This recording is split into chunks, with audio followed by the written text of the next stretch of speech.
Hello, I'm the MLP Reviewer 66, and today I'm going to be reviewing Power Ponies. Okay, this episode is really cool, especially with the fact that we have Spike within a really good episode finally. He's had some good episodes here and there, like with Dragon Quest and the such, but then he's had some bad episodes with Spike at your service and things like that. But I will say this episode definitely shows him in the light that I always wanted to see him in. The one where it admits that, yeah, he's like the sidekick. He is indeed the one that no one really thinks is a main character.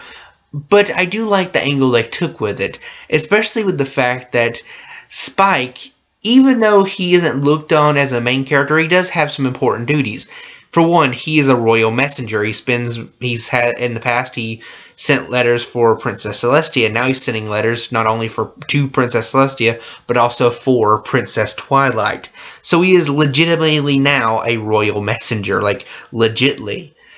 There's also the fact that if Spike wanted to, and this has always been something about Spike's character that I've always found interesting, at least because I started watching the series a bit later than most people, I think.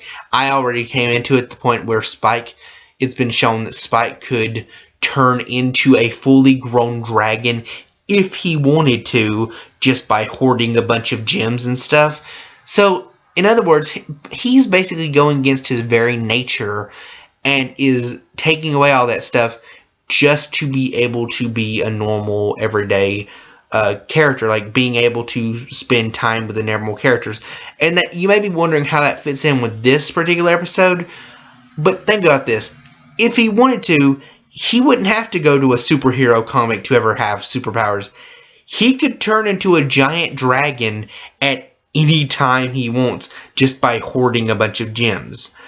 So going into the comic world and seeing him as just like this literally humdrum superhero or sidekick, and seeing all the other main six get these really cool powers, which a lot of them weren't really powers as much as just things that the MLP crew could already do, but just in different ways, with my favorite being Fluttershy Smash.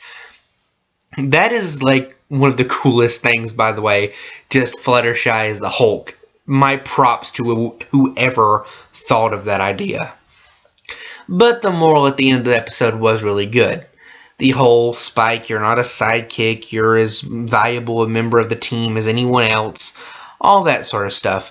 Also, you never buy comics from a thing that is actually called Enchanted Comics in a world full of magic. What did you think was gonna happen? But at the end of the day, I give this episode a very good and enthusiastic recommendation. This episode, even though it is predictable, it is by the book, you know what's gonna happen from the very beginning, is still very interesting. Everything from the villains to the character designs with the new costumes, everything. I am the MLP Reviewer 66. Thank you, and good night.